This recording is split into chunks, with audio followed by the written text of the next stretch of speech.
Yes guys, welcome back to another video. Welcome to the George Benson Football Channel. It's Friday. 6 things we learned from Chelsea's pre-season tour of the United States of America. Played 5, won 3, drawn 2, and lost a big fat 0. If you can see my eye there. Chelsea were good. Chelsea have been very impressive indeed. Both the games that we drew, I think we deserve to win. Which to me, when it comes to pre-season, if you play really well, it's easy to get carried away. You can get really excited. You can absolutely start to dream and believe you can win the Premier League, which of course is a normal thing to do. Made a video the other day talking about how Chelsea could win the league this season. And I stand by everything I said in that video. I didn't say we would win it, but I said how we could. And from this pre-season, it was firstly, just a really nice experience, which is such a flat way of saying things. But overall, watching Chelsea became exciting again. Not just because it's another new manager, but it's because we actually played good football. We were looking to attack, we were getting forwards, we were looking like scoring goals. And we did score a lot of goals. In the games against Newcastle and Dortmund, we played against 2 really good defences. We could have easily scored 3 or 4 against Borussia Dortmund, but for some absolutely magnificent defending from them. And when they scored the goal, on the stream I was like, well, yeah, okay, it's one of those games where you play against a team, you get one chance, score 1 goal, and defend with their lives. Chelsea were dominant, and this is with that little twang of pre-season slowness, which you expect because players aren't up to full fitness. You'd expect by the 5th game of the tour that players would be a lot more fit. We saw Pochettino treat this game against Dortmund a bit more like what you'd expect from a Premier League game, not making loads of half-time substitutions, 2 different look teams. It was, in my opinion, the kind of 11 that we could expect to see against Liverpool. Christopher Nkunku's injury doesn't look that bad, so fingers crossed he will be back in time to be in the starting 11 for that massive game at Stamford Bridge against Liverpool. We're going to begin the boxes here in this video, and I want to explain for those of you that are new here to the channel. We've had quite a lot of new subscribers recently. There are currently 4 different boxes on 6 things we learned. We've got the blue box, which is the man of the match. There can only be one in one video. We have got a green box right here, which means really good. We're impressed with this. We have a yellow box, which is something that isn't quite right, but we can see the potential to improve it. So without just using a red box and saying, this is outright awful, this guy was atrocious, this was bad, that is the way that we kind of color code this series. It's not just like a basic match review and we're like, yep, good, yep, whatever. We've got a system for it. So without any further ado, the blue box of pre-season is for your man, my man, our striker, Nicholas Jackson. Couple of goals in there. Got himself an assist as well. Couple of assists. Nicholas Jackson is the real deal. When Chelsea signed this man for 35 million, I was looking at it and I was like, have we really just gone and spent a massive chunk of money on a player that played 8 really good games of football? Is that what we've done? I was worried. I was genuinely concerned. He's a tall boy, he's a big boy. And then when I was doing my research on him, he don't like heading the ball, apparently. So I'm like, what to expect from Nicholas Jackson? Well, he's over-delivered my expectations beyond my wildest dreams. Nicholas Jackson with his back to goal, he's very good. Nicholas Jackson with a turn of the shoulder on the left foot is very good.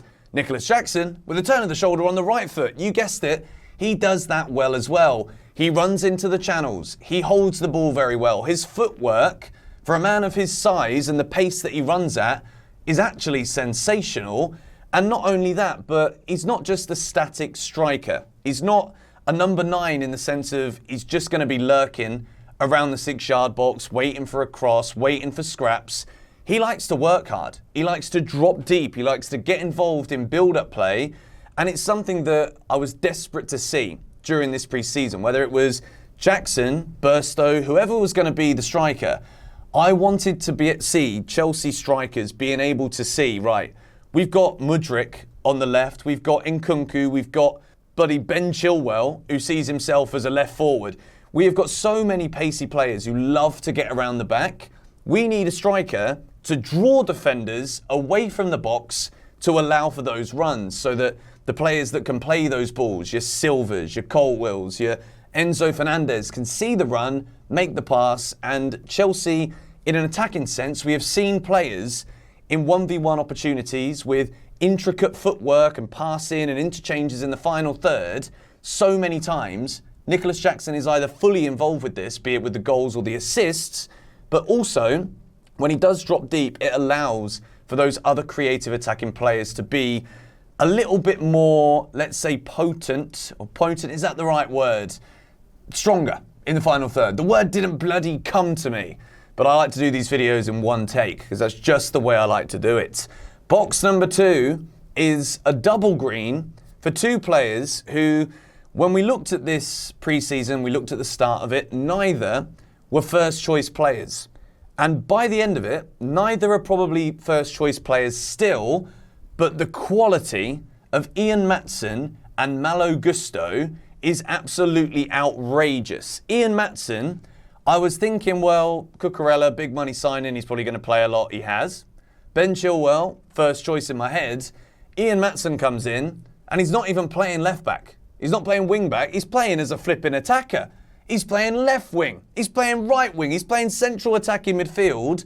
And his positional awareness, spatial awareness, is magnificent. His shooting is excellent. The passes he makes in the final third, the little interchanges that we just spoke about between Christopher Nkunku, Nicholas Jackson, he's fully involved in all of these things. Malo Gusto on the right-hand side. I'll be very honest with you. Reece James has not been brilliant in this pre-season. He hasn't. But Malo Gusto, what a player he is. When we think about what we heard about him from Lyon, or at least what I heard was really good attacking fullback. Gets forward, gets crosses in, good 1v1 situations, but he's better than good. Malo Gusto defensively is as astute as they come. He is strong, he is solid. Positional awareness, again, for a player so young, he's playing above his years. And I think when it comes to Chelsea's defence, I'm confident. We've not got boxes for Levi Colwill or Thiago Silva in this video, but when I think about my Chelsea back four for this season under Pochettino, it is definitely Chilwell or Maatsen, and I'm happy with either. It's Colwill and Silva in the middle, and it is Gusto or James, and I am delighted with every single one of those options. Disasi, Badiashile, they had a flipping partnership together at Monaco, so if the 2 first choice defenders, centre-backs, are off out, don't worry about it, mate. We've got the French connection. We have got Badiashile and Disasi to come in. Chelsea's depth in defence is simply magnificent. We move into a red. Yes, there are negatives, unfortunately, even to an unbeaten pre-season tour. Raheem Sterling and Marc Cucurella. The reason it is a red is because it's actually quite alarming to me just how poor these 2 players are in comparison to the rest of the squad. I don't necessarily think it is a lack of trying, but my biggest problem with this is these guys are big money signings from last summer.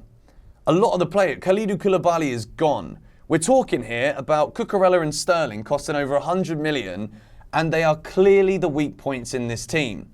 And with Ian Maatsen being a green in box 2, I really hope that Cucurella isn't going to stifle opportunities for Maatsen at Chelsea. Sterling, Angelo Gabriel has been good. Noni Madueke is an exciting player.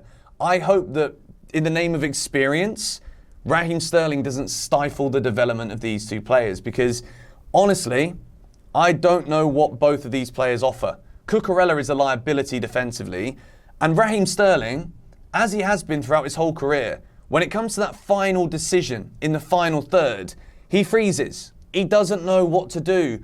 And I think the fact that he scored so many goals at City, got assists as well, he was stat padded by Guardiola. He was stat padded by having such a wonderful team behind him that were just winning league after league after league.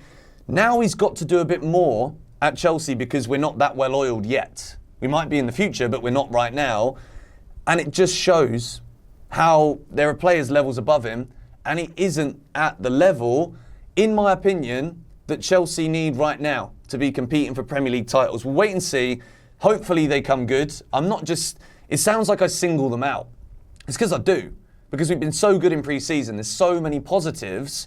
We can't just let this blindly just let the guys that aren't performing escape criticism? I think they deserve it. Let me know your thoughts in the comments down below. Box number 4, pre-season, Christopher Nkunku. Scores 3 goals, comes off after 20 minutes against Dortmund, which is unfortunate, but I don't think the injury will keep him out for very long. From what we're led to believe at the moment, Pochettino's keeping an eye on him for a few days.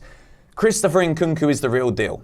The little touches, the little flicks, the fact that during a lot of the games he wasn't really involved a lot, but he's there. He's arriving late. He is scoring goals. Chelsea last season, how jarring was it turning up for a 6 Things We Learned video? Not just for a defeat, but we've got nothing positive to talk about in an attacking sense. Christopher Nkunku and Nicholas Jackson as a combo, we said it in the previews to Wrexham. We want to see these two play together. And boy, do these guys connect. Christopher Nkunku is such an intelligent player, and I'm absolutely buzzing by the fact that not only was he scoring goals, but he seems to be enjoying himself here at Chelsea. He's integrating well with the squad, with all of the additional pre-season content that we've seen. Christopher Nkunku, I really hope he's back for Liverpool. I think he could be such an important player for Chelsea this season. Moving into box number 5, I think this kind of encapsulates everything that we've said so far. The attacking intensity that Chelsea have shown has been a breath of fresh air. Mauricio Pochettino has come in, and the biggest issue that we all had with Chelsea last season was the fact that we were just so inept going forward that we didn't know where the next goal was going to come from. Chelsea have created so many big chances. Even the Dortmund game, let's look at that one again as it was the most recent.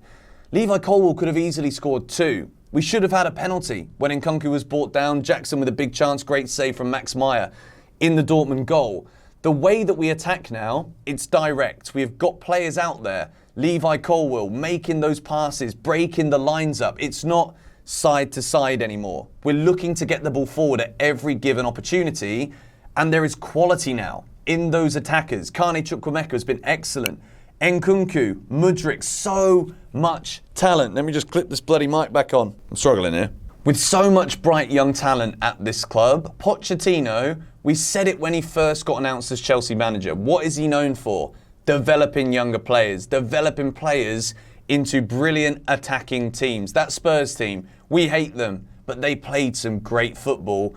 And within 5 games, Pochettino's box number 6, within 5 games, right, Pochettino has galvanised a dressing room that was downbeat, a dressing room that was complaining amongst themselves. We've seen a lot of those players go. So many young players have come in. Poch has given them opportunities, but he's also the reason for the attacking intensity in box number 5. Chelsea, I've got a style about them again. There's a swagger about the way that we're playing. A lot of this could be down to new signings trying to prove a point, make a mark, stake their claim. That's what it's all about. I think the egos have been tamed in this Chelsea team. The bigger experienced players, your Reece Jameses, your Ben Chilwells, these guys are saying they're going to run through brick walls. Reece James has been given the captaincy. Chilwell said he'd run through a brick wall. This is what we want to hear. A manager who has got the players right where he wants them, but he is there for the players. He's approachable.